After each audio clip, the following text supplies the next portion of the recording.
శ్రీహరి లీలలు అద్భుతం, అమోఘం, వర్ణించ నలవి కానివి.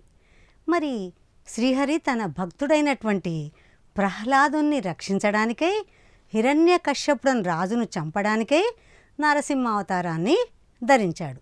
మరి దీనికంటే ముందు అసలు హిరణ్యకశ్యపుడు ఎవరు అనే దాని విషయం మీద ఒక నిమిషం మనం మాట్లాడుకుందాం.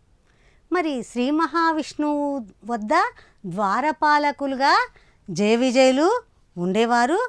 అయితే వారు ప్రతిరోజు స్వామి ఏకాంత సేవకు భంగం కలగకుండా చూస్తూ ఉండేటువంటి వారు. అయితే మధ్య మధ్యలో మునులు, ఋషులు స్వామివారి దర్శనార్థమై వచ్చేవారు. అదేవిధంగా ఒకసారి సనందనాదులు, సనత్కుమారులు వాళ్ళందరూ కూడా శ్రీ మహావిష్ణువు యొక్క దర్శనార్థమై వైకుంఠానికి వచ్చారు. అప్పుడు జయ విజయులు, స్వామి ఏకాంతంలో ఉన్నారు, ఇప్పుడు భంగం చేయడానికి కుదరదు, మీకు దర్శనం ఇవ్వడం కుదరదు అని చెప్పారు. వారు ఎంత చెప్పినప్పటికి కూడా జయ విజయులు వినలేదు.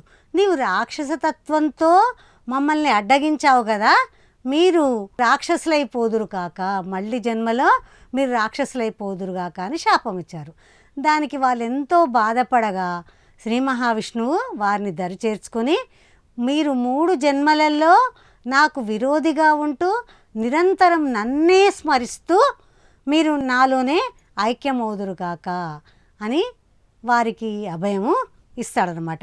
అటువంటి అవతారాల్లో 3 జన్మలలో వాళ్ళు జయ విజయులు హిరణ్యాక్షుడు, హిరణ్యకశ్యపులుగా, రావణాసురుడు, కుంభకర్ణులుగా, శిశుపాలుడు, దంతవక్రులుగా జన్మించారు. అయితే హిరణ్యాక్షుడిని వరహావతారంలో సంహరించాడు శ్రీహరి. మరి ఇప్పుడు ఎప్పుడైతే హిరణ్యాక్షుని సోదరుడు హిరణ్యకశ్యపుడు తన యొక్క సోదరుని మరణాన్ని తలుచుకొని చాలా దుఃఖిస్తూ ఏ విధంగా అయినా సరే శ్రీ మహావిష్ణువును సంహరించాలి అని ఒక గట్టి ప్రతిన పూనాడు.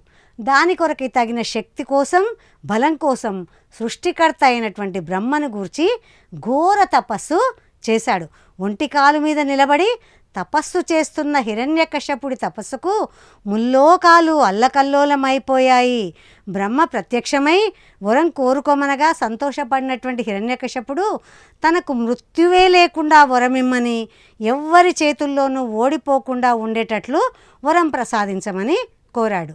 అందుకు బ్రహ్మ, నేను నీకు అమరత్వాన్ని ప్రసాదించలేను, నేను అశక్తుణ్ణి, పుట్టిన ప్రాణి గిట్టక తప్పదు, కానీ నిన్ను ఏ విధంగా రక్షించగలనో చెప్పు, నీకు అన్ని శక్తులు ప్రసాదిస్తానని చెప్పాడు బ్రహ్మదేవుడు. అప్పుడు హిరణ్యకశ్యపుడు తను ఏం వరం కోరుకుండంటే, ఇంకెక్కడ చంపుతారు నన్ను, సరే నేను కోరుకుంటా చూద్దాం అని మనిషి వలన కానీ, జంతువుల వలన కానీ, రాత్రిపూట కానీ, పగటిపూట కానీ, ఇంటి ముందు కానీ, బయట కానీ, భూమి మీద కానీ, ఆకాశం కానీ మరణం రాకూడదని, తనకు ముల్లోకాల మీద అధికారం రావాలని కోరాడు హిరణ్యకశ్యపుడు. అలాగే అంటూ వరమును ప్రసాదించాడు బ్రహ్మదేవుడు. మరి ఎప్పుడైతే వరం ప్రసాదించాడో తపస్సు పూర్తయిపోతుంది. మరి హిరణ్యకశ్యపుడు తపస్సులో ఉన్నాడు, ఇంటి దగ్గర తన భార్య లీలావతి ఉంది. మరి ఆయన తపస్సులో ఉన్నప్పుడు లీలావతి గర్భవతి. ఆ విషయం తెలుసుకున్నటువంటి ఇంద్రుడు ఏం చేశాడంటే, అమ్మో హిరణ్యకశ్యపుడే ఇంత ఉన్నాడు, రేపు ఆయన కొడుకు ఊటి పెరిగితే ఇంకా ఆయన కూడా నాకు పోటీకి వస్తాడు, ఏ విధంగా అయినా అతన్ని సంహరించాలనే ఉద్దేశంతో లీలావతిని బంధించి స్వర్గలోకానికి తీసుకొని వెళ్ళిపోతూ ఉన్నాడు. అప్పుడు ఇంకా ఎదురుగా ఎవరు వచ్చారు, నారద మహర్షి వచ్చాడు. నారద మహర్షి వచ్చి ఏమంటుండంటే వారించి, వద్దు ఇలాంటి పని మనం చేయకూడదు అని చెప్పేసి తన ఇంటికి తీసుకొని వెళ్ళాడు. వెళ్ళి లీలావతిని భద్రంగా చూసుకుంటూ ప్రతిరోజు ఆమెకు శ్రీమన్నారాయణుని యొక్క లీలల గురించి బోధిస్తూ ఉన్నాడు. అలాగే నారాయణ మంత్రాన్ని ఉపదేశించాడు. ఆ నారాయణ మంత్రాన్ని ఎవరు గ్రహించారు, ఆమె లీలావతి నిద్రపోతూ ఉంది. అప్పుడు తన గర్భంలో ఉన్నటువంటి పిండ రూపంలో ఉన్నటువంటి బాలుడు ప్రహ్లాదుడు గ్రహించి విష్ణు భక్తుడు అయ్యాడు. ప్రహ్లాదుడు బాల్యం నుండే హరినామాన్ని జపిస్తూ గొప్ప హరిభక్తుడయ్యాడు. మరి ఇక్కడ తెలుసుకున్నాడు విషయం, హిరణ్యకశ్యపుడు తపస్సు నుండి వచ్చేసిండు. రాగానే ఇంద్రుని మీద పట్టలేనంత ఆగ్రహం వచ్చేసింది. వర గర్వంతో హిరణ్యకశ్యపుడు దేవతలపై యుద్ధం చేసి ఇంద్రుని సింహాసనాన్ని చేజిక్కించుకొని ఇంకా చేజిక్కించుకున్నది కాకేమన్నాడంటే, ఇప్పటి నుండి ఎవరైనా ప్రపంచంలో 3 లోకాల్లో నా నామమే జపించాలి, ఎవరైతే నా నామాన్ని జపించరో అలా చేయని వారికి నానా శిక్షలు ఉంటాయని చెప్పి మునులను, ఋషులను, దేవతలను అందరినీ బాధించడం మొదలుపెట్టాడు. ఆ బాధలు భరించలేక దేవతలు శ్రీ మహావిష్ణువును రక్షించమని ప్రార్థించారు.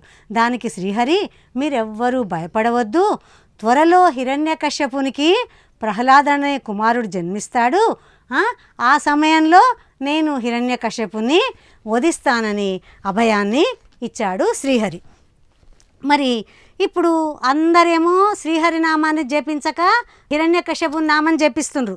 కానీ ఆయన కడుపులో పుట్టినటువంటి లీలావతిని తీసుకొని వెళ్ళిండు కదా, కొడుకు పుట్టిండు ప్రహ్లాదుడు. మా బాల్య వయస్సు, విద్యాభ్యాసం వయసు వచ్చేసింది. కానీ ఆయన మాత్రం గురువుల దగ్గరికి పంపించాడు. ప్రహ్లాదుని విద్యాభ్యాసం కోసం రాక్షస గురువులను నియమించాడు. వారు ఎన్ని చెప్పినా ప్రహ్లాడు తండ్రి నామం జపించక శ్రీహరి నామాన్ని జపించసాగాడు. తన కొడుకు తన విరోధి అయిన శ్రీహరినామం జపించడాన్ని జీర్ణించుకోలేకపోయాడు.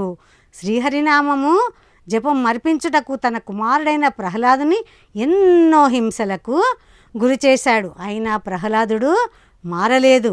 చివరకు హిరణ్యకశ్యపుడు ఇంకా, ఎందుకంటే పుట్టలోన చెదలు పుట్టదా గిట్టదా, ఒకసారి చెదలు పుట్టిందంటే అది నాశనం అయ్యే వరకు వదలదు. మరి రాక్షస సమాజాన్ని మొత్తం మారుస్తాడేమో అని భయం లోపట చివరకు హిరణ్యకశ్యపుడు ప్రహ్లాదుని చంపించడానికే ప్రయత్నించాడు. అతనికి విషం పెట్టించాడు, పాములచే కరిపించాడు, ఏనుగులచే తొక్కించాడు, పెద్ద కొండల మీద నుంచి కిందికి దోయించాడు. కానీ శ్రీహరి నామస్మరణను మాత్రం విడవలేదు ప్రహ్లాదుడు.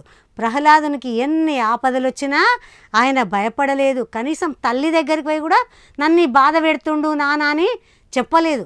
ఆయన ఒకటే అనుకున్నాడు అంతే. ఆయన చిన్నతనం నుంచి ఆయన యొక్క భావం మొత్తం శ్రీహరిలోనే లీనమైపోయింది. అప్పుడు హిరణ్యకశ్యపుడు ఏమంటుండంటే, విసుగు చెంది ప్రహ్లాదుని పిలిచి, కుమారా, నువ్వు ఎన్ని చెప్పినా హరినామస్మరణ మారడం లేదు. వాడు నాకు విరోధి, అతన్ని చంపి నా కసి తీర్చుకుంటాను. కానీ ఆ పిరికి పంద నాకు కనబడకుండా తప్పించుకొని తిరుగుతున్నాడు. ఎక్కడున్నాడు రాని శ్రీహరి అని ప్రహ్లాదుని గద్దించాడు. అప్పుడు ప్రహ్లాదుడు భయపడక, తండ్రి శ్రీహరి సర్వాంతర్యామి, ఇక్కడ అక్కడ అని లేదు, అతడు భగవంతుడు అంతటా ఉంటాడు, ఇందుగలడందు లేడని సందేహం వలదు, ఎందెందు వెతికి చూసినా అందందే గలడు చక్రి సర్వోపగతిన్ అని చెప్పాడనమాట. అప్పుడు హిరణ్యకశ్యపుడికి ఇంకా కోపం తారస్థాయికి అందుకుంది. మండిపడుతూ, ఓరి అధమా, ముల్లోకములు నన్ను చూసి భయపడతాయే, వేలడంత లేవు, నువ్వే నాకు ఎదురు సమాధానం చెప్తావా? శ్రీహరి సర్వాంతర్యామి అంటున్నావే, అయితే నీ హరిని ఈ స్తంభం నందు చూపగలవా అని తన గద తీసుకొని రాజప్రాసాదంలోనున్న ఒక పెద్ద స్తంభాన్ని గట్టిగా కొట్టాడు.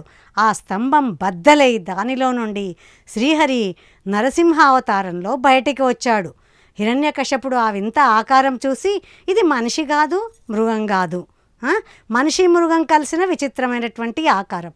ఆ ఆకారాన్ని చూసి భయభ్రాంతుడయ్యాడు హిరణ్యకశ్యపుడు. వెంటనే నరసింహస్వామి హిరణ్యకశ్యపుని ఎత్తి పట్టుకొని లాక్కుంటూ సింహద్వారం కడప మీద కూర్చొని తన ఒడిలో పడుకోబెట్టుకొని వాడి అయిన తన సింహపు గోళ్లతో అతని పొట్టను చీల్చి పేగులను తన మడలో వేసుకున్నాడు. అంతటా హిరణ్యకశ్యపుడు ప్రాణాలను వదిలేశాడు. మరి పసి పిల్లవాడు ప్రహ్లాదుడు ఆ భయంకరమైనటువంటి దృశ్యం చూసి కూడా భయపడకుండా భక్తితో శ్రీహరినే ప్రార్థించడం మొదలుపెట్టాడు. దేవతలందరూ వచ్చి ప్రార్థించిన ఆయన ఉగ్రరూపాన్ని శాంతింపజేయలేకపోయారు. అప్పుడు వాళ్ళు కూడా ప్రహ్లాదున్నే ముందరించి ఆ యొక్క శ్రీహరిని స్తోత్రనామాలతో పూజించినప్పుడు ఆయన శాంతించాడు.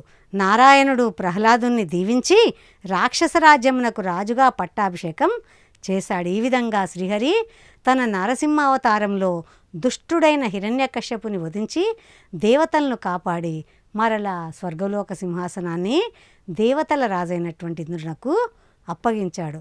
ఆ రాక్షసరాజు యొక్క మరణంతో దేవతలంతా సంతోషించారు. ఈ విధంగా నరసింహావతారము పూర్తయింది.